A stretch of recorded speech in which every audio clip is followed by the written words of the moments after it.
Survey ചാന്ധകവൃഷ്ണയ, അന്ധകന്മാരും വൃഷ്ണികളും എല്ലാവരും തന്നെ ഭഗവാനെ പ്രണമിക്കും. ഇങ്ങനെ ഒരു അവസരം അവർ പ്രതീക്ഷിച്ചിട്ടില്ലെങ്കിലും ആ അവസരം ഉണ്ടാകുമ്പോൾ അവരത് വളരെ വളരെ ഹാർദമായി സ്വീകരിച്ചാണ് പെരുമാറുക. അഹം ചത്വാനുയാസ്യാമി സർവേ ചാന്ധകവൃഷ്ണയ ദാശാർഹാഃ പരിവാരാസ്തേ ദാശാർണാശ്ച വിശാംപദേ. അഹം ചത്വാ അനുയാസ്യാമി, ഇവർ മാത്രമോ? ഞാനും കർണ ഭഗവാൻ പറയുന്നത് കേട്ട് നടക്കാൻ പിന്നാലെ ഉണ്ടാവും. പാണ്ഡവന്മാരുടെ യുദ്ധമുണ്ടെങ്കിൽ തന്നെ സൈന്യത്തലവനായിരിക്കും അങ്ങ്. ആ സൈന്യത്തലവന്റെ കൂടെ ഞാനുമുണ്ടാവും പറഞ്ഞത് കേൾക്കാൻ. അഹം ത്വാ അനുയാസ്യാമി സർവേ ചാന്ധകവൃഷ്ണയ, അന്ധകന്മാരും വൃഷ്ണികളും എല്ലാവരും അവരുടെ കൂട്ടത്തിൽ ഞാനും. ദാശാർഹാഃ പരിവാരാസ്തേ, ദാശാർഹന്മാര് ദാശാർണന്മാര്, ഹേ വിശാംപദേ മഹാരാജാവേ, അങ്ങയുടെ പിന്നിൽ ഞങ്ങൾ എല്ലാവരും ഉണ്ടാവും. അങ്ങനെ ആയിക്കഴിഞ്ഞാലോ ഭുങ്സ്വരാജ്യം മഹാബാഹോ ഭ്രാതൃഭിഃ സഹ പാണ്ഡവൈഃ. കേൾക്കുന്നുണ്ടോ നിങ്ങൾ? ആ യുദ്ധത്തിന് മുമ്പ് നടന്ന കാര്യങ്ങളാണ്. ഒരൊറ്റ പതിര് വിട്ടിട്ടില്ല പാണ്ഡവപക്ഷത്തിൽ നിന്ന്.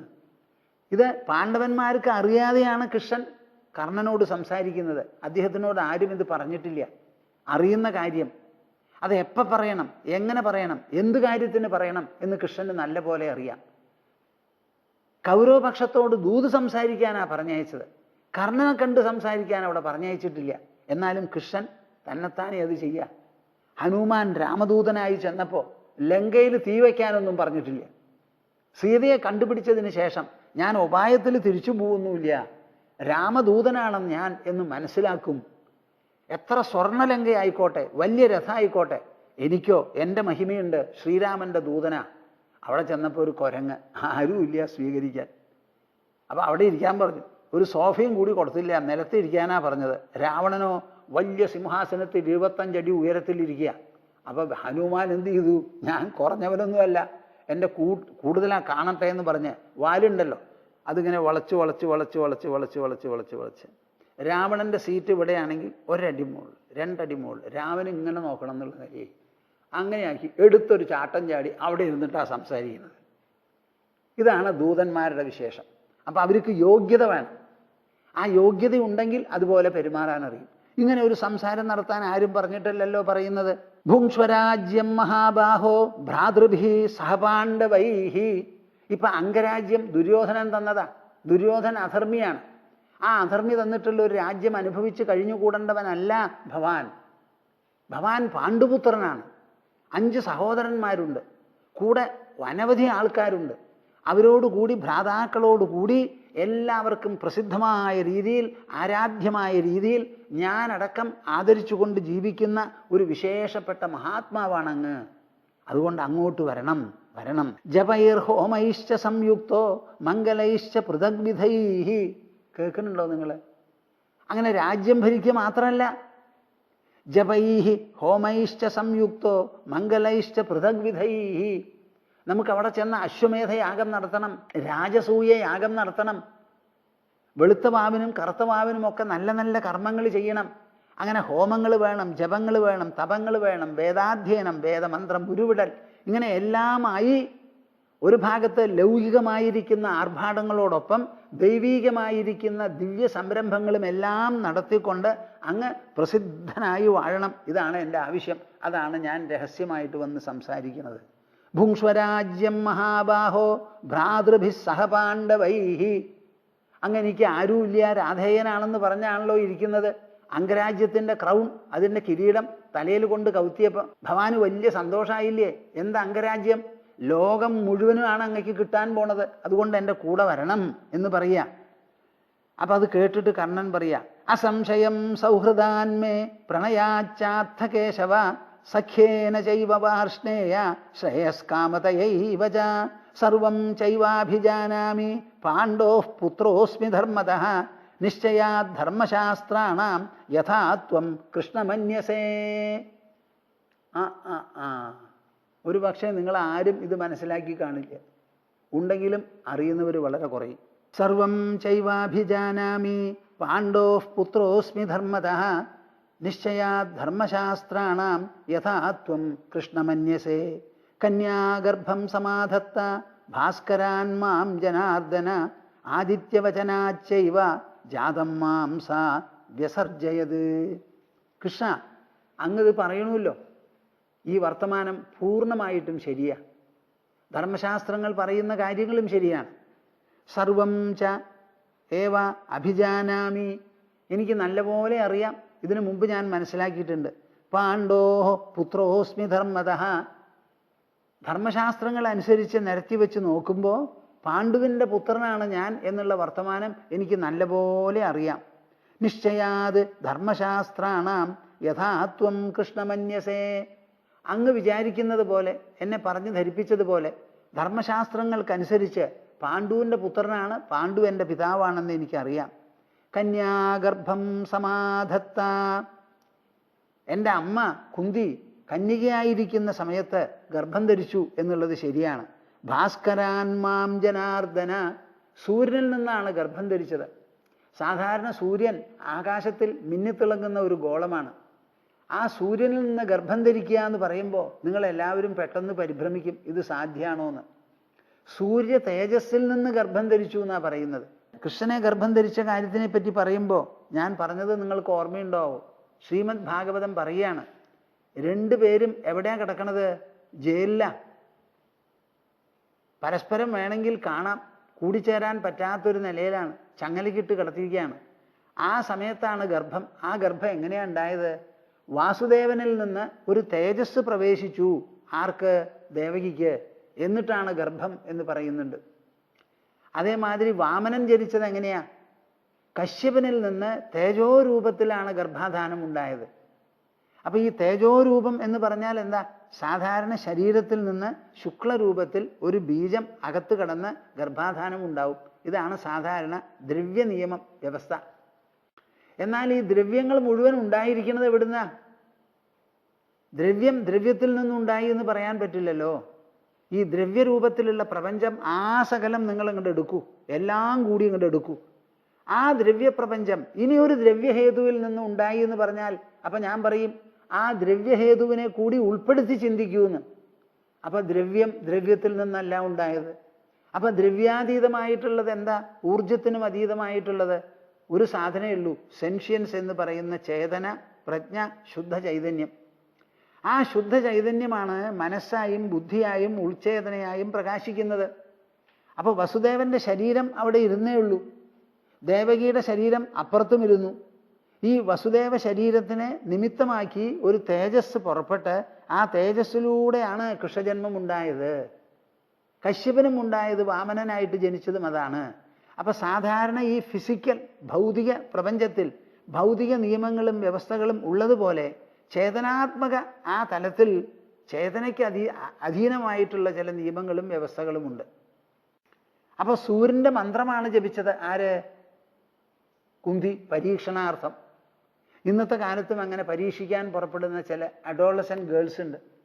അവർക്കൊരു കൗതുകം തോന്നുകയാണ്, വാസ്തവത്തിൽ ഞാൻ പ്രായപൂർത്തി വന്നവളാണോ? എനിക്കൊരു ഗർഭം ധരിക്കാനുള്ള ഗർഭമാത്രമുണ്ടോ എന്നൊക്കെ ഒരു സംശയം തോന്നുമ്പോൾ വിവരങ്ങൾ അത്രയൊന്നും ചിന്തിക്കാതെ പെട്ടെന്ന് ഭ്രമിച്ചങ്ങോട്ട് കടന്നു കയറുക എന്നൊരു സമ്പ്രദായമുണ്ട് കുട്ടികളിൽ. അതേപോലെയുള്ള ഒരു ഭ്രമത്തിന് വിധേയയായിട്ടാണ് കുന്തിദേവി സൂര്യഭഗവാനെക്കുറിച്ച് ഞാൻ മന്ത്രം പറഞ്ഞു തരാം, ഈ മന്ത്രം ജപിച്ചു കഴിഞ്ഞാൽ ആരെക്കുറിച്ച് ജപിച്ചോ ആ ആള് പ്രത്യക്ഷപ്പെടും എന്ന് പറയുമ്പോൾ എന്താ? സ്വപ്നത്തിൽ ഒരാൾ വന്നു, എന്നിട്ടൊരു സംഗമം ഉണ്ടായി എന്ന് പറഞ്ഞാൽ ആ സംഗമത്തിൽ നിന്ന് ഗർഭം ധരിക്കാൻ വിരോധമില്ല. ആദ്യത്തെ സ്ത്രീ എവിടുന്നാണ് ഉണ്ടായത്? പുരുഷ ശരീരത്തിൽ നിന്നാണ് സ്ത്രീ ഉണ്ടായത്. ആദ്യം അച്ഛൻ അമ്മ എന്ന് പറഞ്ഞ് രണ്ടാളുണ്ടായിരുന്നില്ല. ആദ്യത്തെ ജഗത്പിതാവും ജഗജ്ജനനിയും ആരാന്നൊന്ന് ആലോചിച്ച് നോക്കൂ. നമ്മുടെ അച്ഛനമ്മമാർ, അവരുടെ അച്ഛനമ്മമാർ, അങ്ങനെ ആദ്യത്തെ മാതാപിതാക്കളെ എടുത്താൽ അവർക്ക് മാതാപിതാക്കളില്ലല്ലോ, അവരാദ്യത്തെ അല്ലേ. അപ്പൊ ആ രണ്ടാള് എവിടുന്നാണ് ഉണ്ടായത്? രണ്ടാളുണ്ടായിരുന്നില്ല അതിനു മുമ്പ്. അപ്പൊ ഏതോ ഒന്നിൽ നിന്നാണല്ലോ ഈ രണ്ടുണ്ടായത്. അപ്പൊ ആ ഒന്നിൽ നിന്ന് രണ്ടുണ്ടായതുപോലെ ഇവിടെയും ആയിക്കൂടെ? അപ്പൊ നിങ്ങളാരും ചിന്തിച്ച് ഒരു പരിധി ഉണ്ടാക്കരുത് ഈ കാര്യങ്ങൾക്ക്. ഭൗതിക വ്യവസ്ഥകൾ ഭൗതികാതീതമായ വ്യവസ്ഥകളെ വെല്ലുവിളിക്കാൻ പറ്റില്ല, ഇല്ലാതെയാക്കാനോ നിഷ്പ്രഭമാക്കാനോ പറ്റില്ല.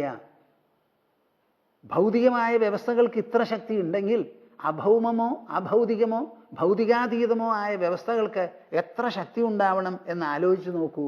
അങ്ങനെയാണ് കന്യാഗർഭം സമാധത്ത ഭാസ്കരാൻ മാം ജനാർദ്ദന. ഭാസ്കര തേജസ്സിൽ നിന്ന്, സൂര്യ തേജസ്സിൽ നിന്ന് ഉണ്ടായവനാണ് ഞാൻ. കന്യകയായിരിക്കുമ്പോഴാണ് ഈ ഗർഭം എൻ്റെ അമ്മ ഉൾക്കൊണ്ടത്.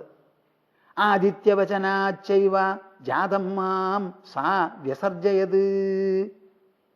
ആദിത്യവചനത്തിൽ നിന്നാണ് എനിക്കിത് മനസ്സിലായത്. സൂര്യൻ പറഞ്ഞത് പ്രകാരമാണ് ജനിച്ച എന്നെ സാ വ്യസർജയത് പാക്ക് ചെയ്ത് ഒരു തൊട്ടിയിലെല്ലാം ആക്കി ആരുമറിയാതെ അർദ്ധരാത്രിയിൽ പുഴയിൽ കൊണ്ട് ഒലിക്കിയത്.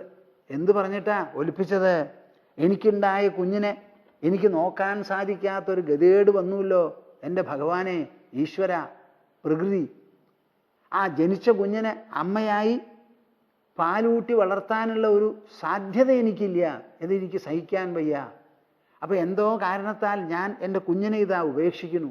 അപ്പം നദിയോട് പറയാണ്, എൻ്റെ അമ്മേ ഒരു കാര്യം ചെയ്യണം, ഈ കുട്ടിക്കൊരു കോട്ടവും വരാതെ കൊണ്ടുപോയി ആരാണോ ഈ കുട്ടിയെ നല്ലപോലെ നോക്കുക, എൻ്റെ ദൗത്യം നിർവഹിക്കുക, എനിക്ക് നിർവഹിക്കാൻ പറ്റാത്തത് ആ ഹസ്തങ്ങളിലേക്ക് സുരക്ഷിതമായി ഏൽപ്പിക്കണേ എന്ന് പറഞ്ഞ് നദിയോട് പറഞ്ഞ് പ്രാർത്ഥിച്ച് യാചിച്ചാണ് ഒഴുക്കി വിട്ടത്. അങ്ങനെയാണ് അതിരഥൻ്റെ കയ്യിൽ കിട്ടി അത് രാധയ്ക്ക് കൊണ്ടു കൊടുത്തത്. കന്യാഗർഭം സമാധത്ത ഭാസ്കരാൻ മാം ജനാർദ്ദന ആദിത്യവചനാച്ചൈവ ജാതം മാം സാ വ്യസർജയത് സോസ്മി കൃഷ്ണ തഥാ ജാതഃ പാണ്ഡോ പുത്രോസ്മി ധർമ്മതഃ. അങ്ങനെയാണ് കൃഷ്ണ ഞാൻ ജനിച്ചത്. ഞാൻ ജനിച്ചത് കുന്തിക്ക് തന്നെയാണ്, എനിക്ക് മനസ്സിലായി. സൂര്യ തേജസ്സാണ് അതിൻ്റെ പിന്നിൽ, അതും മനസ്സിലായി. അതിരഥൻ എടുത്തു, രാധയ്ക്ക് കയ്യിൽ കൊടുത്തു. ആ രാധ കിട്ടിയപ്പോൾ കെട്ടിപ്പിടിച്ച് ഉമ്മ വെച്ച് അന്ന് മുതൽക്ക് എന്നെ പരിരക്ഷിച്ചു പോരണതാണ്. രാധ പ്രസവിച്ചിട്ടുണ്ടായിരുന്നില്ല, ആ കുട്ടിയെ കയ്യിൽ കിട്ടി. ആ കുട്ടിയോടുള്ള സ്നേഹം, മാതൃസ്നേഹം അങ്ങോട്ട് വന്നപ്പോഴോ എന്തുണ്ടായി? മസ്നേഹാച്ചൈവ രാധായാം സദ്യ ക്ഷീരം അവാതരത് സാമേ മൂത്രം പുരീഷം ച പ്രതിജഗ്രാഹ മാധവാ. മത്സ്നേഹാത് ചൈവ രാധായാം. നിങ്ങൾ കേൾക്കുന്നുണ്ടോ കൂട്ടരെ? മത്സ്നേഹാത് ചൈവ രാധായാം. ആ രാധയ്ക്ക് ഈ കുട്ടിയെ കയ്യിൽ കിട്ടിയതുടനെ എന്തുണ്ടായി? ശരീരം കൊണ്ട് അമ്മയായിട്ടുണ്ടാവില്ല, മനസ്സിൽ ആ അമ്മത്തം നല്ല പോലെ പ്രകാശിച്ചു. മനഃകൃതം കൃതം കാര്യം നതു ദേഹകൃതം കൃതം എന്നാണ് പ്രമാണം. മനസ്സിൽ എന്ത് സംഭവിക്കുന്നുവോ, എന്ത് ഫലമുണ്ടാകുന്നുവോ അതാണ് ശരി, ശരീരത്തിൽ ഉണ്ടാകുന്നതല്ല. ശരീരം വെറും പുറത്ത് പ്രവർത്തിക്കാനുള്ള ഒരു നിമിത്തമാണ്. ആ പ്രവൃത്തി ഉടലെടുക്കുന്നത് മനസ്സിലാണ്. പ്രവൃത്തി ഫലം ചെന്ന് പതിയുന്നതും നമ്മുടെ മനസ്സിലാണ്, ശരീരത്തിലല്ല. അപ്പം ആ മനസ്സിൽ ജനനി അമ്മ എന്നുള്ള ഒരു തോന്നൽ അങ്ങോട്ട് വന്നപ്പോൾ എന്ത് ചെയ്തു? ആ തോന്നിയതനുസരിച്ച് ശരീരപ്രകൃതി മുഴുവനും മാതി പെട്ടെന്ന് സദ്യ ക്ഷീരം അവാതരത്.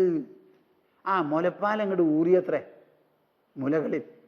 ആ ഊറിയിട്ടുള്ള മുലപ്പാൽ കുട്ടിക്ക് അങ്ങോട്ട് ഊട്ടാൻ തുടങ്ങി. കേൾക്കുന്നുണ്ടോ നിങ്ങൾ? ഞാനിതിന് മുൻപും നിങ്ങളോട് പറഞ്ഞിട്ടുണ്ട്. SOS വില്ലേജ് എന്ന് പറഞ്ഞ് അഖില ലോക വ്യാപകമായിരിക്കുന്ന ഒരു സംഘടനയുണ്ട്.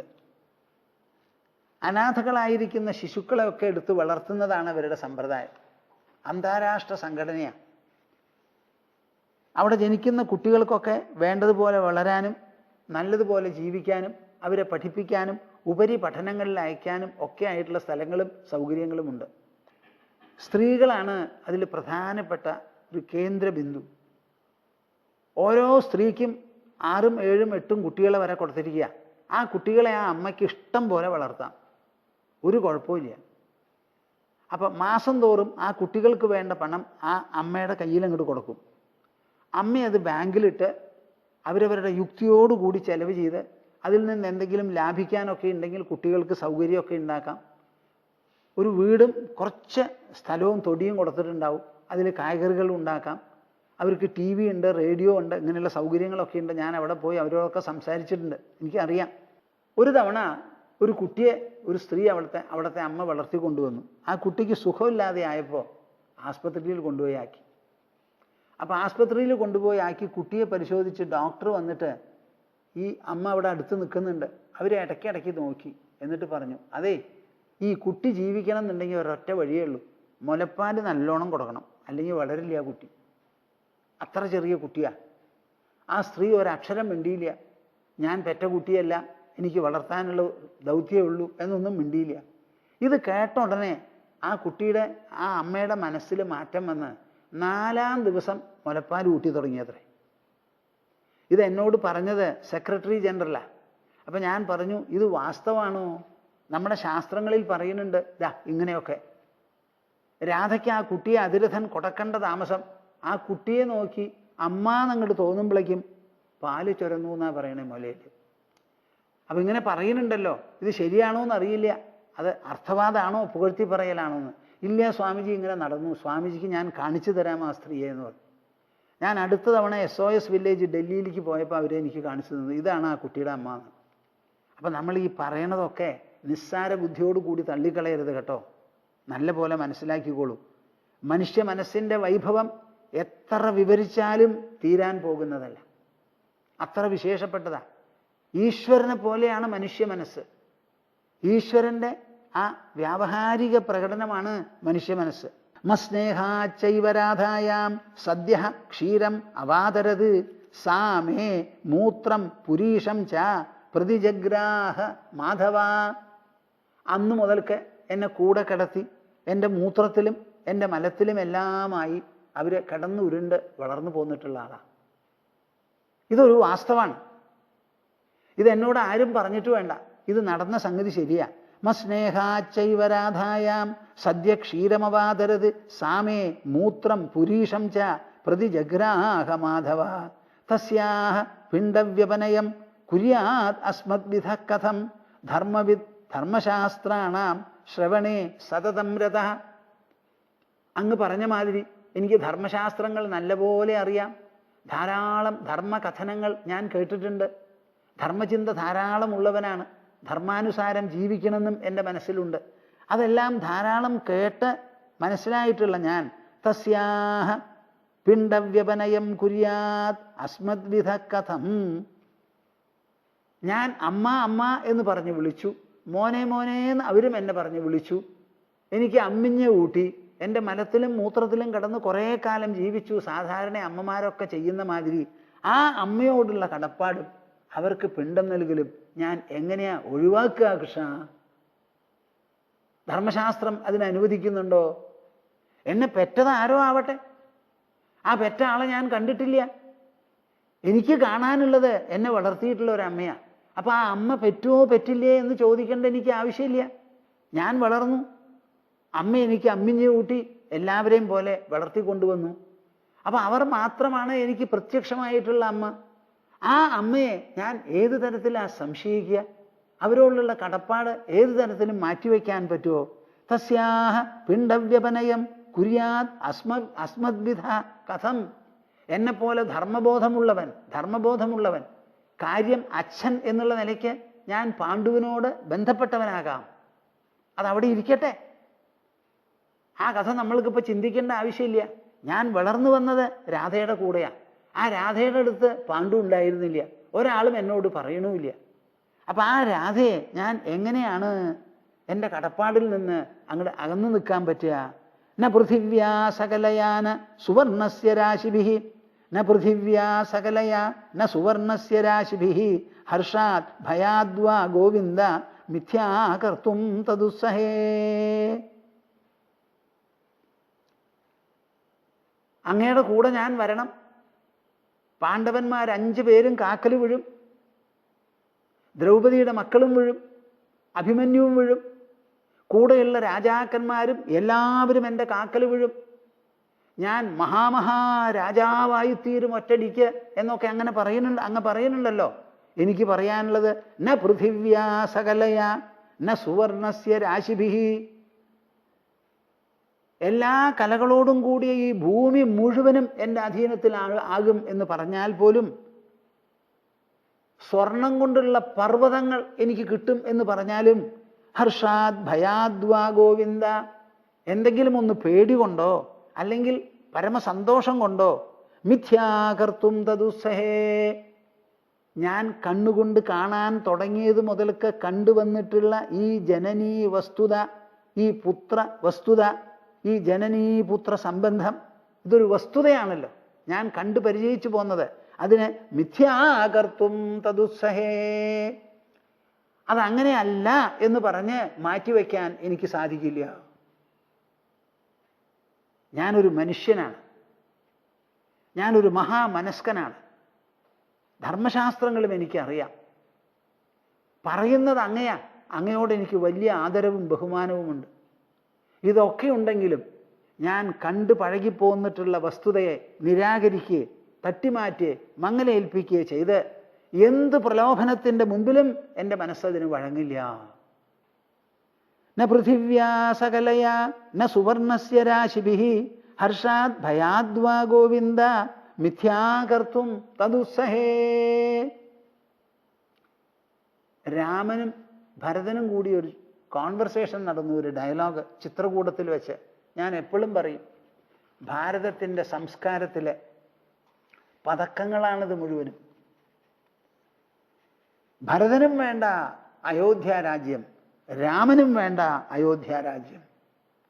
ഭരതൻ പറയുന്നു, ഞാനില്ലാത്തപ്പോൾ എൻ്റെ സമ്മതമില്ലാതെ എൻ്റെ അമ്മ തട്ടിമേടിച്ച രാജ്യമാണത്, എനിക്ക് വേണ്ടാത്. അവർക്കിരിക്കാനാണെങ്കിൽ എനിക്ക് ഒന്നും പറയാനില്ല, എനിക്കിരിക്കാനാണല്ലോ പ്രായപൂർത്തി വന്ന ഒരു മകൻ. അപ്പം എന്നോട് സമ്മതം ചോദിച്ച് ഞാൻ ഭാഗഭാക്കായി നടന്ന സംഭവമല്ല ജ്യേഷ്ഠ. അതുകൊണ്ട് ഈ രാജ്യം എന്നിൽ ചേർന്നതല്ല, അത് അങ്ങയുടെ കയ്യിലിരിക്കേണ്ടതാ. അല്ല, ഇനിയിപ്പോൾ എൻ്റെ ആണെന്ന് പറഞ്ഞാൽ പോലും ഞാൻ അങ്ങയ്ക്ക് അടിയറ വയ്ക്കണു, അതുകൊണ്ട് വരണം എന്നാ പറയണേ ഭരതൻ. ശ്രീരാമൻ അതിന് മറുപടി എന്ത് പറയണു?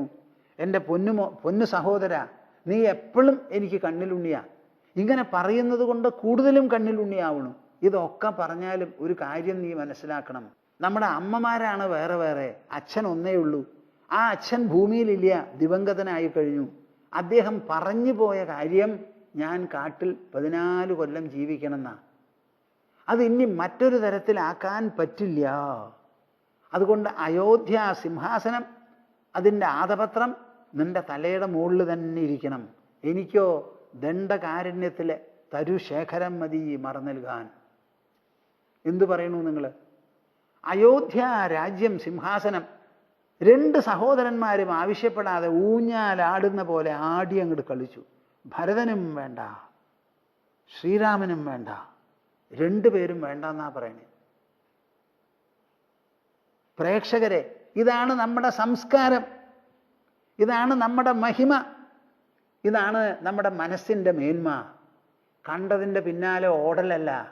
സ്വർണം, ബിസ്ക്കറ്റ്, എന്താണിത്? നിങ്ങളിത് തിന്നോ? നിങ്ങളുടെ വയറ് നിറയോ?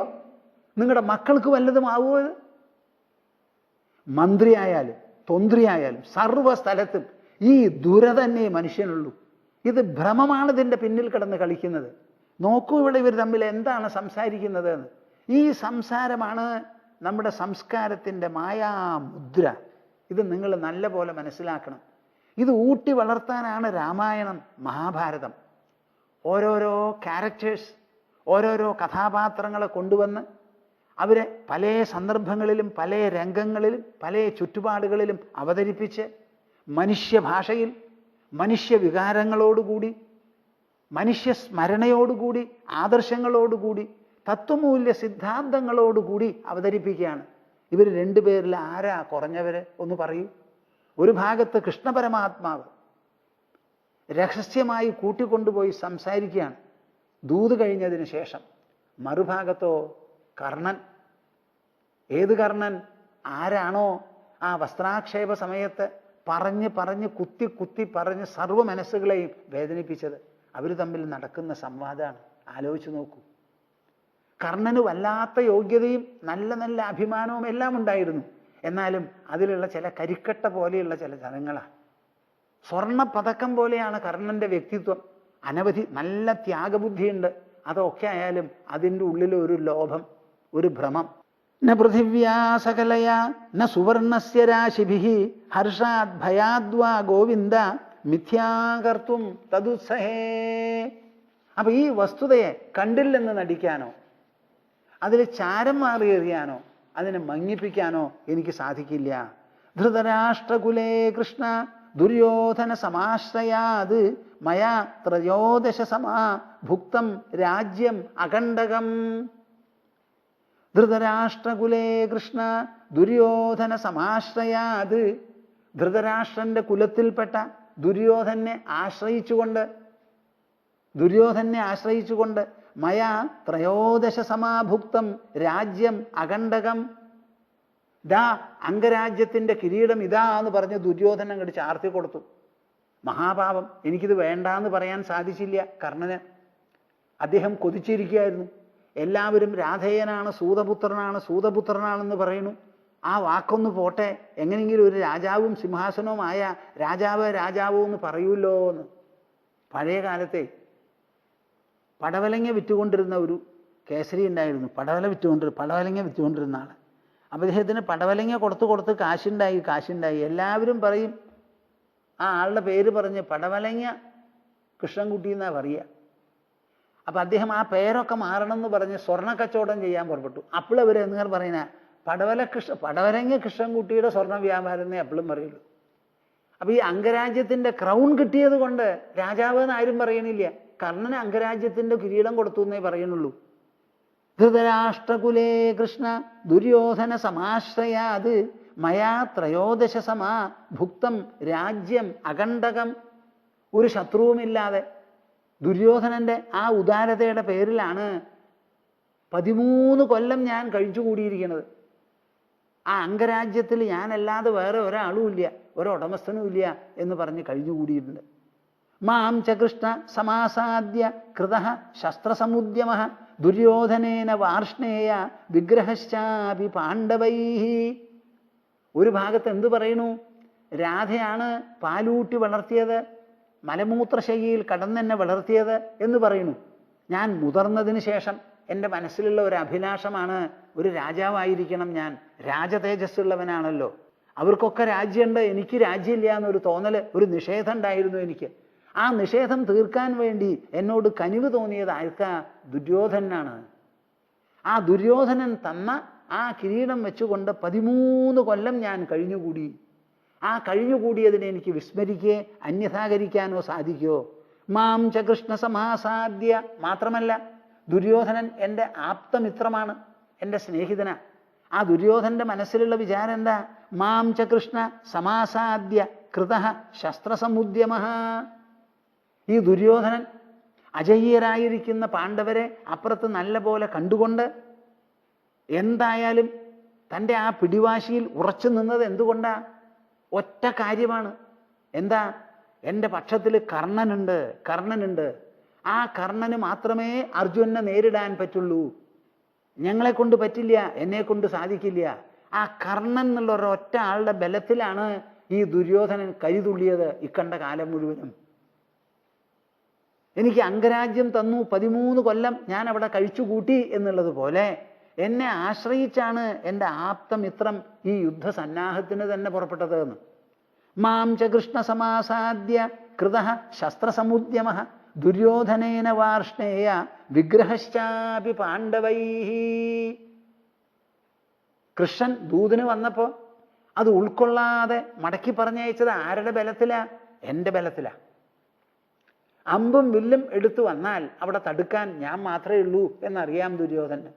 അപ്പൊ എന്നിൽ ദുര്യോധനൻ വെച്ചിട്ടുള്ള വിശ്വാസം, പ്രതീക്ഷ, എനിക്ക് നൽകുന്ന മാനം, വിലയുണ്ടല്ലോ, അത് ഉപായപ്പെട്ടതല്ല.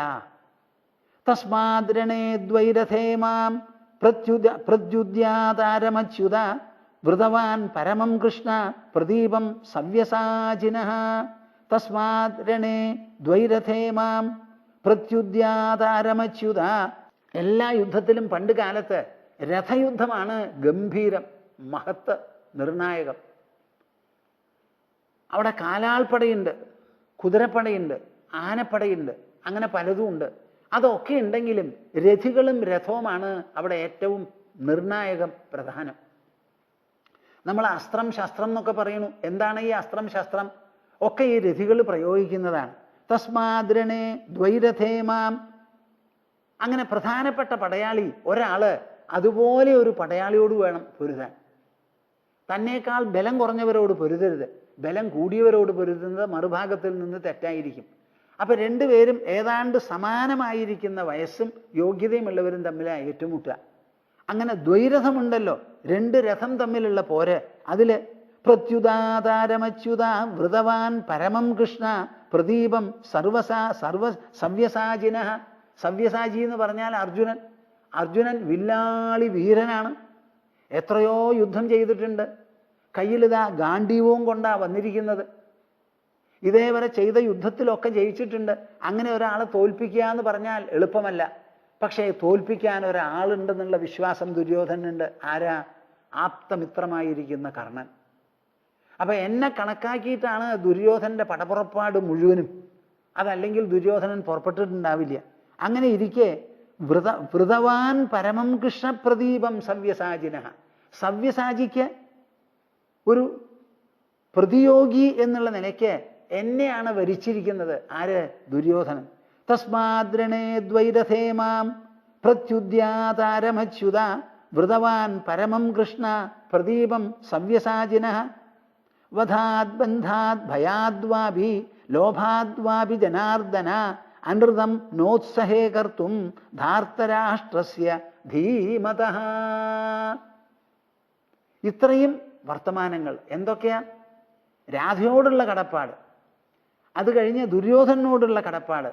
ഇനി വരാൻ പോകുന്ന യുദ്ധത്തിൽ ദുര്യോധനന് ഒരേ ഒരു ബലവും ആശ്രയവുമായിരിക്കുന്നവനാണ് ഞാൻ. ഈ മൂന്ന് കാര്യങ്ങളും നിരത്തിയിട്ട് പറയുകയാണ്. വധാത് ബന്ധാത് ഭയാദ്വാഭി ലോഭാദ്വാഭി ജനാർദ്ദന. വധം കൊണ്ടോ മരിക്കും എന്ന് വിചാരിച്ച് പേടിച്ചോ, ബന്ധാത് ബന്ധത്തിന്റെ പേരിലോ. കൃഷ്ണനിപ്പോ എന്നോട് പറയണത് എന്താ? പാണ്ഡുവാണ്, പാണ്ഡവന്മാരാണ്. ഭവാന് ശരിയായിട്ടുള്ള ബന്ധുക്കൾ അവരാണ്, ദുര്യോധനല്ല. അവകാശപ്പെട്ടവര്, തൻ്റെ രക്തബന്ധത്തോടു കൂടി ചേർന്നിട്ടുള്ള ബന്ധുക്കളാണ് എന്നാണല്ലോ അങ്ങ് പറയുന്നത്. ഭയാദ്വാഭി. ഇനി പാണ്ഡവന്മാരാണ്. ഞാൻ ഒരാളാണെങ്കിൽ അവർ 5 പേരുണ്ട്, എല്ലാവരും പ്രബലരാ. എന്നിൽ സൂര്യതേജസ് ആണെങ്കിൽ ഇന്ദ്രതേജസ്സാണ് അർജുനനിൽ. അങ്ങനെ ഓരോരുത്തരിലും തേജസ് ഉണ്ട് എന്ന് എനിക്കറിയാം. എന്നാലും ഞാൻ പേടിക്കാൻ പോണില്ല. ലോഭാദ്വാഭി. അങ്ങ് പറഞ്ഞല്ലോ എൻ്റെ അടുത്ത് എല്ലാവരും കാക്കല് വീഴും, ഭൂമി മുഴുവൻ അങ്ങയുടെയാവും, കനക കൊട്ടാരമായിരിക്കും അങ്ങയ്ക്ക് എന്നൊക്കെ പറഞ്ഞുവല്ലോ. അങ്ങനെയുള്ള കാര്യങ്ങൾ കൊണ്ടോ ജനാർദ്ദന അനൃതം നോത്സഹേ കർത്തും ധാർത്തരാഷ്ട്രസ്യ ധീമതഃ. ബുദ്ധിമാനായിരിക്കുന്ന ദുര്യോധന് ഒരിക്കലും ഞാൻ നെറിവുകേട് കാണിക്കില്ല. എന്നിൽ വെച്ചിട്ടുള്ള വിശ്വാസത്തിന് ഞാൻ ഒരിക്കലും നിരാകരിക്കില്ല, അർത്ഥവത്തല്ല എന്ന് പറഞ്ഞ് തെളിയിപ്പിക്കില്ല. അപ്പം ഞങ്ങൾ തമ്മിലുള്ള ബന്ധവും വിശ്വാസവും ആ കൂറും കടപ്പാടുമൊക്കെ ഭദ്രമായി അവിടെ നിൽക്കുന്നു. യദി ഹൃദ്യ ന ഗച്ഛേയം ദ്വൈരഥം സവ്യസാചിന അകീർത്തി സ്യാദ് ഹൃഷീകേശ മമ പാർത്ഥസ്യ ചോഭയോഹോ. ഇങ്ങനെയാണ് ധൈര്യം കെട്ടിപ്പടുക്കുന്നത്. വെറുതെ പെട്ടെന്ന് പൊടുന്നനവേ ഒരു ധൈര്യം ഉണ്ടാവില്ല. നമ്മുടെ മനസ്സ് ധീരതയോട് കൂടി ഇരിക്കണമെങ്കിൽ ആ ധീരതയെ വളർത്തുന്നതായ ചിന്താഗതികൾ, ആലോചനകൾ, തത്വവിചാരങ്ങൾ അതിൽ രൂപപ്പെട്ട് ഇതാ ഇങ്ങനെയൊക്കെയാണ് എൻ്റെ പിന്നിൽ. അതിൻ്റെ പിന്നിൽ വളരെയധികം വികാര വൈഭവമുണ്ട്, ആലോചനാശീലമുണ്ട്, ശാസ്ത്രത്തിൻ്റെ പിന്തുണയുണ്ട്. അങ്ങനെ പല വിധത്തിലും വേണം ഈ ധൈര്യം, ഇളകിപ്പോകാത്ത ധൈര്യം ഉണ്ടാവാൻ. അടിച്ചവനെ പെട്ടെന്ന് അടിച്ചു, അത് എളുപ്പം കഴിയും. അടിച്ചു കഴിഞ്ഞിട്ടോ അയ്യത്തണാന്ന് പറയും. അങ്ങനെയുള്ളതല്ല. യദി ഹ്യദ്യനഗച്ഛേയം ദ്വൈരഥം സവ്യസാചിന അകീർത്തി സ്യാദ് ഹൃഷീകേശ മമ പാർത്ഥസ്യ ചോഭയോഹോ. സവ്യസാചിയോടുകൂടി യുദ്ധം ചെയ്യാൻ സമാന യോഗ്യതയുള്ളവനാണ്, ഏറ്റവും നല്ല പ്രതിയോഗിയാണ് ഞാൻ. അങ്ങനെ ആ നിലയ്ക്ക് സവ്യസാചിയോടുകൂടി പടപൊരുതാൻ ഞാൻ പോയില്ല, വേണ്ടാന്ന് വെച്ചു എന്ന് വന്നാലോ എന്താ ഉണ്ടാവുക? അകീർത്തി സ്യാദ് ഹൃഷീകേശ. അകീർത്തിയാണ് ഉണ്ടാവുക. അങ്ങ് പറയണത് ശരിയാണെന്നുണ്ടെങ്കിലും ഈ അകീർത്തി ഉണ്ടാവില്ലേ എന്ന് ആലോചിച്ച് നോക്കിക്കോളൂ. മമ പാർത്ഥസ്യ ചോഭയോഹോ. ഈ അകീർത്തി എനിക്ക് മാത്രമല്ല അർജുനും ഉണ്ടാവും. ഞങ്ങൾ രണ്ടാളും പരസ്പരം പൊരുതേണ്ടവരാണ്. ലോകം മുഴുവനും അത് ഉറ്റുനോക്കിക്കൊണ്ടിരിക്കുകയാണ്. ഇവർ രണ്ടാളും കൂടി പടയിൽ എപ്പോഴാ ഏറ്റുമുട്ടാൻ പോണത് എന്ന് നോക്കിക്കൊണ്ടിരിക്കുക. ദുര്യോധനും അത് കണക്കാക്കിയിട്ടാണ് ഇരിക്കുന്നത്. അപ്പൊ രണ്ടുപേർക്കും അകീർത്തിയാണെന്നാ പറയുന്നത്. ആരോട്? കൃഷ്ണനോട്. കൃഷ്ണൻ കുറെ കാരണങ്ങളും യുക്തിസഹമായ വസ്തുതകളും അറിയിപ്പിച്ചുവല്ലോ. അതിൻ്റെ മുകളിൽ പ്രതിവസ്തുതകളും പ്രതിയോഗ്യതകളുമാണ് ഓരോന്നായി എടുത്തു പറയുന്നത്. ആരാപ്പതിൽ മോശക്കാരൻ അല്ലെങ്കിൽ മേലെയുള്ളവൻ? നിങ്ങൾ തന്നെ ആലോചിച്ചോളൂ. ഇതാണ് നമ്മുടെ ധർമ്മം. ചിരപരീക്ഷിതമാണ്, ചിരപരീക്ഷിതമാണ്. ആ ധർമ്മം എല്ലാവരും പ്രയോഗിച്ച് ബുദ്ധിമാന്മാർ, വികാര വൈഭവമുള്ളവർ, പ്രത്യുത്പന്ന മതിത്വമുള്ളവർ എല്ലാവരും അങ്ങനെ ആലോചിച്ചും പ്രയോഗിച്ചും വിനിയോഗിച്ചും അങ്ങനെ തെളിഞ്ഞു വന്നിട്ടുള്ളതാ. അസംശയം ഹിതാർത്ഥായ ബ്രൂയാസ്ത്വം മധുസൂദന സർവം ച പാണ്ഡവാ കുര്യുഹു ത്വദ്വശിത്വാത് ന സംശയഃ. കൃഷ്ണൻ ആരുമില്ലാതെ കർണനെ കൂട്ടിക്കൊണ്ടുപോയി സംസാരിക്കുന്ന കാര്യമുണ്ടല്ലോ, അതിൻ്റെ പിന്നിൽ കൃഷ്ണന് എത്രത്തോളം ഹിതാർത്ഥതയുണ്ട്. കർണന് നല്ലത് ചെയ്യണം എന്നുള്ളൊരു വിചാരത്തോട് കൂടിയിട്ടാണല്ലോ പറയുന്നത്. അതിനെ ചോദ്യം ചെയ്യുന്നില്ല. കർണൻ്റെ ഭാഗത്തിൽ നിന്നുള്ള വിഷമവും താൻ മനസ്സിൽ കാണുന്ന കാര്യങ്ങളുമാണ് ഇവിടെ പ്രതിപാദിക്കുന്നത്. കൃഷ്ണൻ പല കാരണങ്ങളും പറഞ്ഞു. അതിൻ്റെ പിന്നിൽ തനിക്കുമുണ്ട് ചില കാരണങ്ങൾ, അനുഭവസിദ്ധമായ ആ ജീവിതത്തെ സംബന്ധിച്ച് എന്ന് പറഞ്ഞിട്ട് തൻ്റെ ഉദ്ദേശവും ഇംഗിതവും ഒക്കെ വെളിപ്പെടുത്തിക്കൊണ്ട് സംസാരിക്കുകയാണ്. വളരെ പ്രധാനപ്പെട്ട കാര്യങ്ങളാണ് ഇതൊക്കെ. മനുഷ്യ മനസ്സിൻ്റെ ഉള്ളിൽ നുഴഞ്ഞു കയറി പറയുന്ന കാര്യങ്ങളാണ്. സാധാരണ കണ്ണുകൾക്ക് ഇതൊരു പക്ഷേ കണ്ടു എന്ന് വരില്ല, ബുദ്ധിയിൽ ഏശിന്ന് വരില്ല. അപ്പോൾ വളരെ ചിന്തിച്ച് മനസ്സിലാക്കേണ്ടതാണ്. അസംശയം ഹിതാർത്ഥായ ബ്രൂയാഹ ത്വം മധുസൂദന. ഹേ മധുസൂദന, അങ്ങ് പറഞ്ഞത് മുഴുവനും ഹിതാർത്ഥായ, എൻ്റെ ഹിതത്തിന് വേണ്ടിയിട്ടാണ് എന്നുള്ള കാര്യത്തിൽ സംശയമില്ല, അസംശയം. സർവം ച പാണ്ഡവാ കുര്യുഹു ത്വദ്വശിത്വാത് ന സംശയഃ. ഇപ്പോഴത്തെ സ്ഥിതി എന്താ? ഞാൻ ദുര്യോധന പക്ഷത്തിലാണ് നിൽക്കുന്നത്. അങ്ങ് പറയണത് മുഴുവൻ പാണ്ഡവന്മാർ കേൾക്കും. എന്നാൽ അങ്ങ് പറയണത് ദുര്യോധനാദികൾ കേൾക്കാൻ തയ്യാറുണ്ടോ? തയ്യാറില്ല. അതുകൊണ്ടാണല്ലോ ദൂത് നിഷ്ഫലമായത്. അല്ലെങ്കിൽ ദുര്യോധനന് സമ്മതിക്കാമായിരുന്നു. പാണ്ഡവപക്ഷത്തിലുള്ളവർ അങ്ങയെ എങ്ങനെ സ്വീകരിക്കുന്നുണ്ടോ, ആദരിക്കുന്നുണ്ടോ, അങ്ങയെ പരമാശ്രയമായി കരുതുന്നുണ്ടോ, അതുപോലെ ഒരു മനസ്ഥിതി എൻ്റെ ദുര്യോധനനില്ല. അത് ശരിയല്ല, ഞാൻ സമ്മതിക്കുന്നു. പക്ഷേ ഞാൻ ദുര്യോധനൻ്റെ പക്ഷത്തിലാണല്ലോ. ഞാൻ മാത്രമോ? ഭീഷ്മരും ആ പക്ഷത്തിലല്ലേ? ദ്രോണനും ആ പക്ഷത്തിലല്ലേ? കൃപാചാര്യനും അവിടെ തന്നെയല്ലേ? ഇപ്പോൾ വിതുരൻ അവിടെയാണ് താമസിക്കുന്നത്. വിതുരൻ അവർ പറയുന്നത് ഒന്നും ശരിയല്ല എന്നറിയാം. ഓരോ സന്ദർഭത്തിലും ഉപദേശിക്കുന്നു, കേൾക്കാൻ തയ്യാറില്ല നമ്മുടെ മഹാരാജാവ് ദുര്യോധനൻ. അപ്പം ഈ ഒരു കാര്യം മനസ്സിലാക്കണം. അങ്ങ് വന്നതും എന്നോട് പറഞ്ഞതും എൻ്റെ ഹിതത്തിന് വേണ്ടിയിട്ടാണ് എന്നുള്ള കാര്യത്തിൽ എനിക്കൊരു സംശയവുമില്ല. പക്ഷേ ഒരു കാര്യം മനസ്സിലാക്കണം, ഈ ഹിതം നടപ്പിലാക്കാൻ പറ്റാത്ത തരത്തിലുള്ള കെട്ടുപള്ളികളും കെട്ടുപൂട്ടുകളും എൻ്റെ ജന്മത്തിൽ ചെറുപ്പം മുതൽക്കുണ്ടായിപ്പോയി. ഞാൻ പുഴയിൽ ഉപേക്ഷിക്കപ്പെട്ട ഒരു ശിശുവാണ്. എടുത്തു വളർത്തിയത് രാധയാണ്, അതിരഥനാണ്. ആ കാര്യം നമുക്ക് വിസ്മരിക്കാൻ പറ്റുമോ? അതിൻ്റെ മുകളിലാണ് ഞാൻ വളർന്നു വന്നിരിക്കുന്നത്. അതുകൊണ്ട് സർവം ച പാണ്ഡവാ കുര്യുഹു ത്വദ്വശിത്വാത് ന സംശയഃ. അങ്ങ് പറയണത് മുഴുവൻ പാണ്ഡവന്മാർ ചെയ്യും, ചെയ്യാൻ അവർക്ക് സാധിക്കുകയും ചെയ്യും. അപ്പം അവരെ വേണ്ടതുപോലെ ഉപദേശിക്കണം, ചെയ്യണം, ചെയ്യിപ്പിക്കണം. അതിനെനിക്ക് വിരോധമില്ല. എൻ്റെ പരാധീനത, എൻ്റെ ധർമ്മബദ്ധത ഞാൻ അങ്ങയുടെ മുൻപിൽ അവതരിപ്പിച്ചു എന്നേ ഉള്ളൂ. നമ്മൾ തമ്മിൽ ഈ നടന്നിട്ടുള്ള സംവാദമുണ്ടല്ലോ, അങ്ങ് വന്നിട്ടുള്ളത് ഒരു ഉദ്ദേശത്തോടു കൂടിയിട്ടാണ്. ആ ഉദ്ദേശം സഫലമാകണമെങ്കിൽ നമ്മൾ തമ്മിൽ നടക്കുന്ന ഈ സംവാദം പുറത്തുവിടരുത്, ഒറ്റ ആളോടും പറയരുത്. നമ്മുടെ കൂടെ ആരും ഉണ്ടായിരുന്നില്ല. അത് അങ്ങയുടെ മനസ്സിൻ്റെ ഉള്ളിൽ കിടക്കട്ടെ, എൻ്റെ മനസ്സിലും കിടക്കട്ടെ, പുറത്ത് മിണ്ടരുത്. മന്ത്രസ്യ നിയമം കുര്യാഹ ത്വമത്ര മധുസൂദന ഏതത്ര ഹിതം മന്യേ സർവം യാദവനന്ദന. മന്ത്രസ്യ നിയമം കുര്യാഹ ത്വമത്ര മധുസൂദന. ഇത്ര നേരം നമ്മൾ സംസാരിച്ചു, എന്നിട്ട് നമ്മളൊരു തീരുമാനവും എടുത്ത് പിരിയാൻ പോവാണ്. ഈ സംഭവങ്ങൾ മുഴുവൻ പുറത്തു വിട്ടാൽ അപകടമായി. അതുകൊണ്ട് മിണ്ടാതിരിക്കണം, രഹസ്യമായി വയ്ക്കണം. ഏതത്ര ഹിതം മന്യേ സർവം യാദവനന്ദന. ഇത് രഹസ്യമായി സൂക്ഷിക്കുന്നതിലാണ് ഇരുപക്ഷക്കാർക്കും വേണ്ട ഹിതം നടക്കാൻ പോണത്. എൻ്റെ മനസ്സിലൊരു ഹിതമുണ്ടല്ലോ, ആ ഹിതം നിറവേറണം. അതേമാതിരി അങ്ങയ്ക്കുമുണ്ട് ഒരു ഹിതം, പാണ്ഡവന്മാർക്കുമുണ്ട് ഒരു ഉദ്ദേശ ലക്ഷ്യം, കുന്തിദേവിക്കുമുണ്ട്. ഇതൊക്കെ സഫലമായി നടക്കണമെങ്കിൽ നമ്മൾ തമ്മിൽ നടക്കുന്ന ഈ സംവാദം ഒരു പൊട്ടുപോലും പുറത്തുവിടരുത്, രഹസ്യമായിരിക്കട്ടെ, മന്ത്രം പോലെ. യതി ജാനാതി മാം രാജ ധർമാത്മാ സംയതേന്ദ്രിയ കുന്ത്യാഹ പ്രഥമജം പുത്രം ന സ രാജ്യം ഗൃഹീഷ്യതി. കേൾക്കുന്നുണ്ടോ നിങ്ങൾ? എവിടെ പോയി മഹാഭാരതം? മനസ്സിനെ കടഞ്ഞ് കടഞ്ഞ് കടഞ്ഞ് കടഞ്ഞ് നിങ്ങളുടെ മുൻപിൽ അങ്ങോട്ട് അവതരിപ്പിക്കുകയാണ്. യതി ജാനാതി മാം രാജ ധർമാത്മാ സംയതേന്ദ്രിയ. ഓ, യുധിഷ്ഠിരനെ പറ്റി പറയാണ് ധർമാത്മാ. അങ്ങനെ ധർമാത്മാവായിരിക്കുന്ന രാജാവ് യുധിഷ്ഠിരൻ സംയതേന്ദ്രിയ, അദ്ദേഹത്തിൻ്റെ ഇന്ദ്രിയങ്ങൾ അദ്ദേഹത്തിൻ്റെ കയ്യിലാണ്. അപ്പം അതുകൊണ്ട് ലോഭത്തിന് വിധേയമാവുക എന്നൊന്നുമില്ല, സാഹസം ചെയ്തു എന്നുള്ളൊരു ചോദ്യമില്ല, വെറുതെ മത്സരത്തിന് വിധേയമായി എന്നൊരു ചൊല്ലില്ല. അങ്ങനെ ഇല്ലാതെ ഇന്ദ്രിയങ്ങളെ വേണ്ടതുപോലെ നിയന്ത്രിച്ചു നിൽക്കുന്ന മഹാരാജാവുണ്ടല്ലോ, കുന്ത്യാഹ പ്രഥമജം പുത്രം ന സ രാജ്യം ഗ്രഹീഷ്യതി. യുധിഷ്ഠിരൻ്റെ അമ്മയുടെ പ്രഥമപുത്രനാണ് കർണൻ എന്ന് അറിഞ്ഞാൽ അദ്ദേഹം രാജ്യം സ്വീകരിക്കില്ല. അതുകൊണ്ട് കൃഷ്ണ, നമ്മൾ തമ്മിൽ സംസാരിച്ചത് ഇവിടെ തന്നെ കടന്നോട്ടെ, പുറത്ത് ഒരു പൊട്ടുപോലും പോകാൻ പാടില്ല. യതി ജാനാതി മാം രാജ ധർമാത്മാ സംയതേന്ദ്രിയ കുന്ത്യാഹ പ്രഥമജം പുത്രം.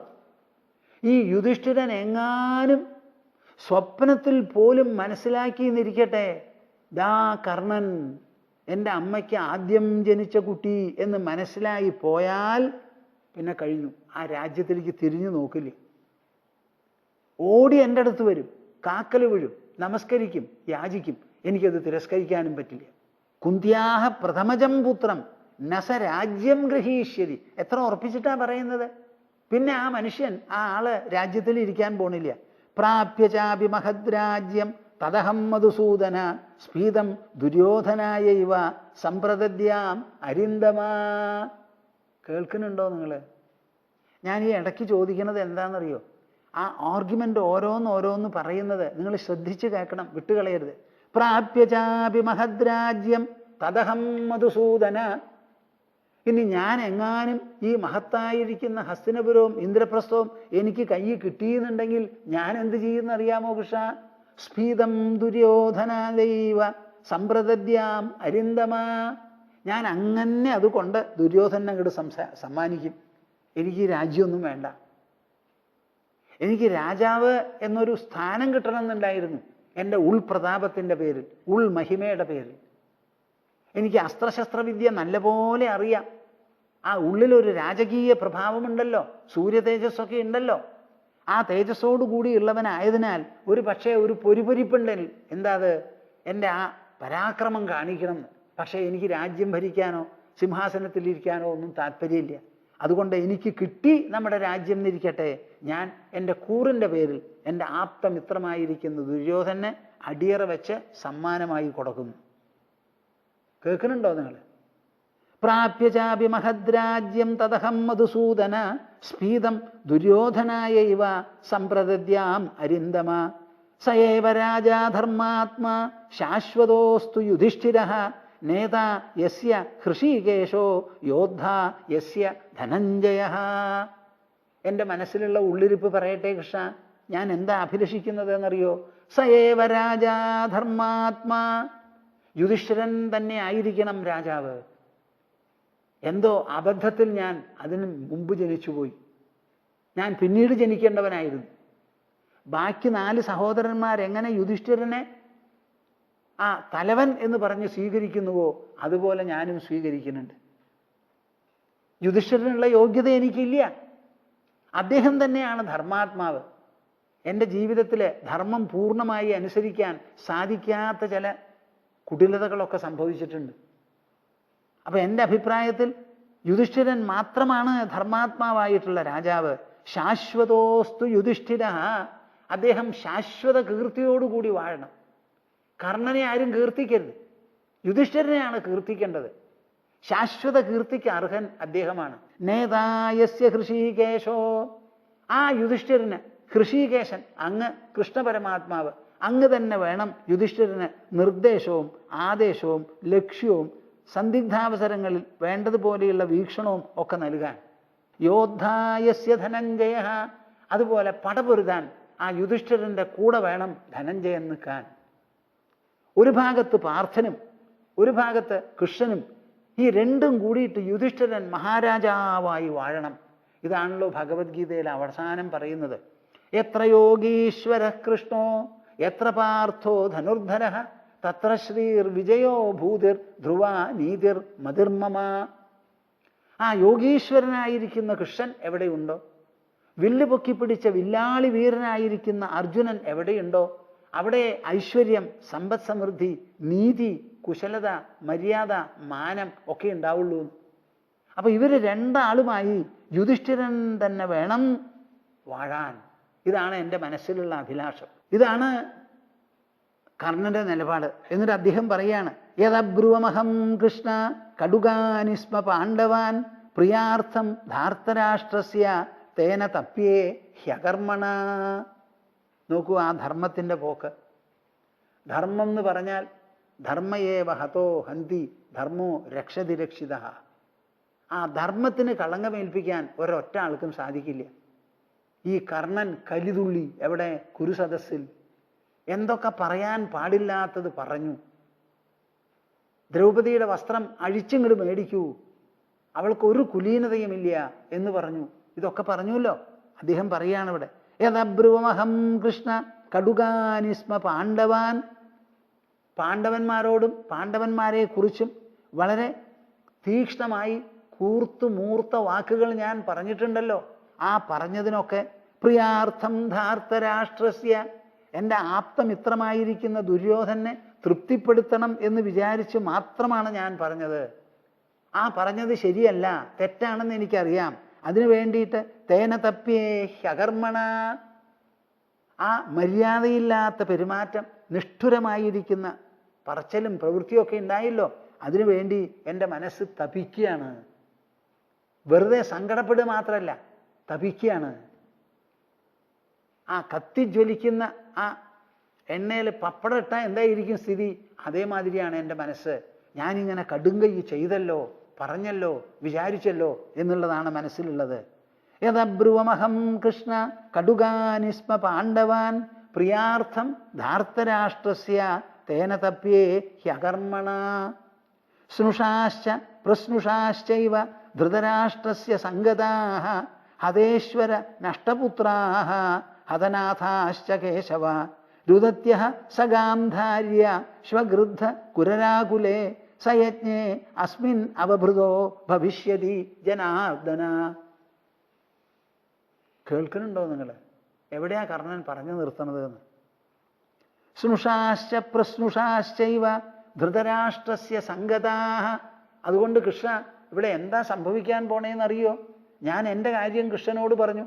കൃഷ്ണൻ എൻ്റെ ഹിതത്തിന് വേണ്ടി, ഈ കൂട്ട രക്തച്ചൊരിച്ചിൽ ഒഴിവാവാൻ വേണ്ടി എന്നോട് ചില കാര്യങ്ങൾ പറഞ്ഞു. അങ്ങ് പറഞ്ഞതിന് ഞാൻ ചോദ്യം ചെയ്യുന്നില്ല, നിരാകരിക്കുന്നുമില്ല. എൻ്റെ അവശതയും എൻ്റെ നിർബന്ധവും ഞാൻ അറിയിക്കണേ ഉള്ളൂ. എൻ്റെ മനസ്സിലുള്ള അഭിപ്രായം എന്താ? വലിയ ഒരു ലോകയജ്ഞമാണ് ഇപ്പോൾ ഇവിടെ നടക്കുന്നത്.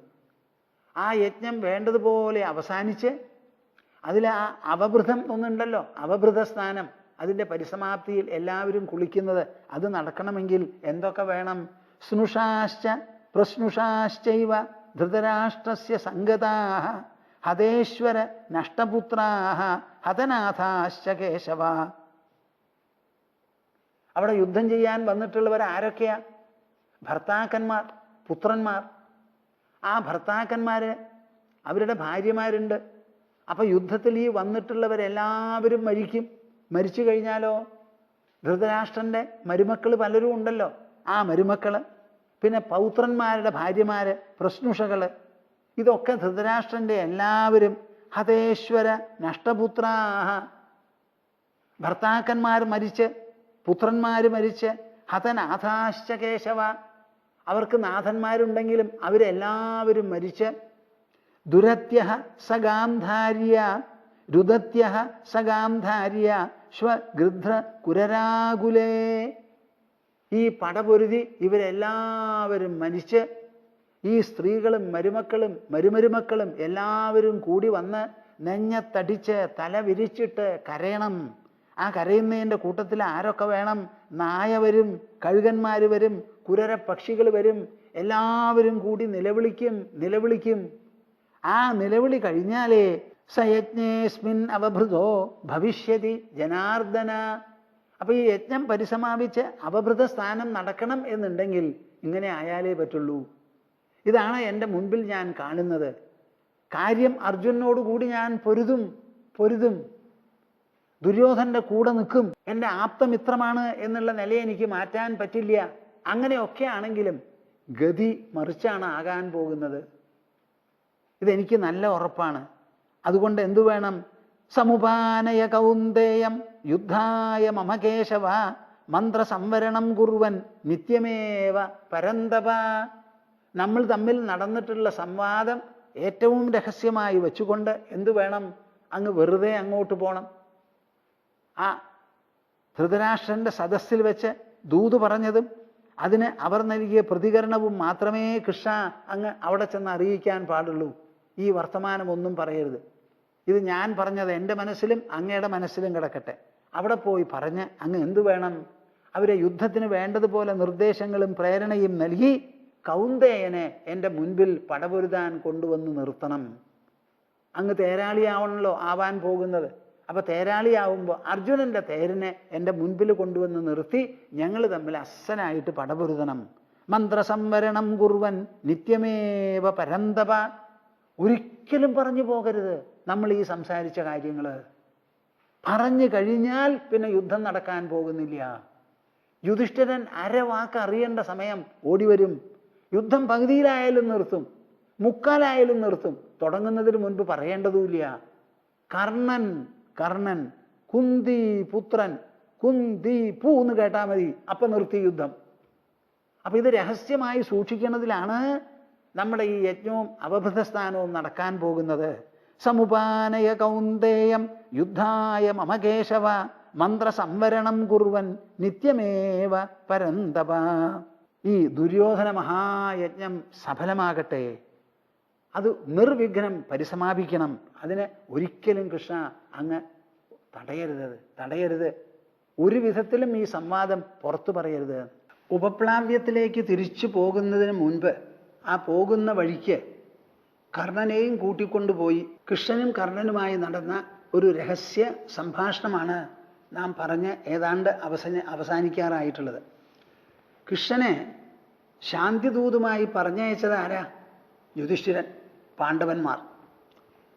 പാണ്ഡവന്മാർ പറയാൻ ഉദ്ദേശിച്ച കാര്യങ്ങളും അത് വിട്ടും കൃഷ്ണൻ അവിടെ പറഞ്ഞു കഴിഞ്ഞു. ഇനി മടങ്ങിപ്പോകുന്ന സമയത്ത് പാണ്ഡവന്മാർ പറയാത്തതും അവർക്ക് അറിയാത്തതുമായ ഒരു കാര്യമാണ് കൃഷ്ണനും കർണനും കൂടി ചർച്ച ചെയ്തത്. വാസ്തവത്തിൽ ദൂതിൻ്റെ ഒരു ഭാഗമാണത് എന്ന് നമ്മൾ വിചാരിക്കണം. എന്താ കാരണം? ദൂതിൽ പറഞ്ഞ കാര്യങ്ങളൊക്കെ പാണ്ഡവന്മാർ പറഞ്ഞയച്ചതാണ്, പാണ്ഡവന്മാർക്കറിയാം. ഇവിടെ കൃഷ്ണൻ നടത്തിയ സംഭാഷണത്തിൻ്റെ ഉള്ളടക്കം കർണൻ്റെ ജന്മത്തെപ്പറ്റിയും അച്ഛനമ്മമാരെ പറ്റിയും ഒക്കെ ആണല്ലോ ഇവിടെ പറയുന്നത്. അത് പാണ്ഡവന്മാർക്ക് അറിയില്ല. അത് കർണനെ അറിയിക്കേണ്ട ഒരു ചുമതലയുണ്ട്. എന്താ കാരണം? വലിയ ഒരു യുദ്ധമാണ് നടക്കാൻ പോകുന്നത്. അതിൽ വരാൻ പോകുന്ന നാശം, കൂട്ടനാശം അങ്ങേയറ്റമാണ്. വാസ്തവത്തിൽ അത് ലോകത്തിന് നല്ലതാണെന്ന് നമ്മൾ പറഞ്ഞുകൂടാ. ദുഷ്ടന്മാരായതുകൊണ്ട് അവരെ ഹനിക്കണമെന്ന് മാത്രമേ ഉള്ളൂ. പക്ഷേ ഹനനം കൂടാതെ തന്നെ ദുഷ്ടത നീങ്ങിക്കിട്ടുന്നതാണ് നമുക്ക് ആവശ്യം. അപ്പം അതിൻ്റെ പ്രധാനപ്പെട്ട ഒരു ഭാഗമാണ് കർണൻ. ആ കർണനെ സംബന്ധിച്ച ആ ഉത്പത്തി, അദ്ദേഹത്തിൻ്റെ ജന്മം ഒന്ന് പറഞ്ഞ് മനസ്സിലാക്കി എന്ത് കാര്യത്തിന് വേണ്ടിയിട്ടാണോ ദുര്യോധനൻ്റെ ഭാഗത്ത് നിൽക്കുന്നത് അതിനേക്കാളൊക്കെ വലിയ മെച്ചം കർണൻ്റെ അഭിപ്രായത്തിൽ പാണ്ഡവന്മാരോട് കൂടിയാൽ കിട്ടും എന്ന് വിചാരിച്ച് കൃഷ്ണൻ സ്വമേധയാ കർണനോട് സംസാരിച്ചതാണ്. അപ്പം ഈ സംസാരം വളരെ പ്രധാനമാണ്. എന്താ കാരണം? ഇത് കേട്ട് കർണന് തൻ്റെ നിലപാട് മാറ്റണമെങ്കിൽ മാറ്റാനുള്ള ഒരു അവസരം കൊടുക്കുക എന്നുള്ളത് കൃഷ്ണൻ്റെ ധർമ്മമാണ്, ആരുടെയും ധർമ്മമാണ്. വലിയ ഒരു ആപത്ത് വരാൻ പോണു. ആ ആപത്തിൽ പ്രധാനപ്പെട്ട ഒരു നാരായ പേരുണ്ട്. തെറ്റിദ്ധാരണയുടെ മുകളിലാണ് ആപത്തിന് പുറപ്പെട്ടിരിക്കുന്നത്. ആ തെറ്റിദ്ധാരണ നീക്കി ശരിയായ ധാരണ ഉണ്ടാക്കി കൊടുത്താൽ ആ ആപത്തിൽ നിന്ന് ഒഴിവാവാൻ സാധിച്ചു എന്നുണ്ടെങ്കിൽ അത് നല്ലതാണല്ലോ എന്ന് വിചാരിച്ചാണ് കൃഷ്ണൻ രഹസ്യമായി കൂട്ടിക്കൊണ്ടുപോയി ഈ വർത്തമാനം പറഞ്ഞത്. ഏത് ദൂതനും ഏത് നല്ല മനുഷ്യനും ബുദ്ധിയുള്ളവനും ഇങ്ങനെ വേണം പ്രവർത്തിക്കാൻ. അപ്പം കൃഷ്ണൻ മനുഷ്യ സഹജമായി ആ മനുഷ്യന് സംഭവിക്കാവുന്നതായ ചുറ്റുപാടുകളും ഭവിഷ്യത്തുകളും എല്ലാം കണക്കിലെടുത്തുകൊണ്ട് നല്ലപോലെ പെരുമാറുന്നു. അവിടെ ചെന്ന് മനുഷ്യൻ വിട്ടുള്ളൊരു പ്രവൃത്തി ചെയ്തത് എന്താ? തൻ്റെ ദിവ്യരൂപം ഒന്ന് കാണിച്ചു കൊടുത്തു എന്ന് മാത്രമേ ഉള്ളൂ. അതും കാണിച്ചത് ആരാ? മനുഷ്യകൃഷ്ണനാ കാണിച്ചു കൊടുത്തത്. കൃഷ്ണനെ മനുഷ്യനല്ല എന്ന് നമുക്ക് പറയാൻ പറ്റില്ല. മനുഷ്യ യോനിയിലാണ് ജനിച്ചിരിക്കുന്നത്, മനുഷ്യനായിട്ടാണ് വളരുന്നത്, മനുഷ്യനായിട്ടാണ് സർവ്വപ്രവൃത്തികളും ചെയ്യുന്നത്. അപ്പോഴല്ലേ നമുക്ക് ദൈവത്തെ മനുഷ്യരൂപത്തിൽ മനസ്സിലാക്കാൻ പറ്റുള്ളൂ. ദൈവത്തിൻ്റെ തന്നെയാണ് ഈ ലോകം മുഴുവനും. ഈ ലോകം മുഴുവനും ദൈവമായിട്ടും നമുക്ക് ദൈവത്തെ കണ്ടുപിടിക്കാനോ കാണാനോ ആദരിക്കാനോ പറ്റുന്നില്ല. ഭഗവാൻ തന്നെയാണ് ഈ വിശ്വമായി തീർന്നിരിക്കുന്നത്. എന്നാലും നമുക്ക് വിശ്വത്തെ കണ്ട് ഭഗവാൻ എന്നൊരു തോന്നൽ വരുന്നില്ല. ഭഗവാൻ എന്നുള്ള വാക്കിന് തന്നെ അർത്ഥമുണ്ട്. ഭഗം എന്ന് പറയുന്ന 6 കൂട്ടം വിഭവങ്ങൾ ഉള്ള ആളാരോ അല്ലെങ്കിൽ ഉള്ള സങ്കേതം എന്തോ അതാണ് ഭഗവാൻ.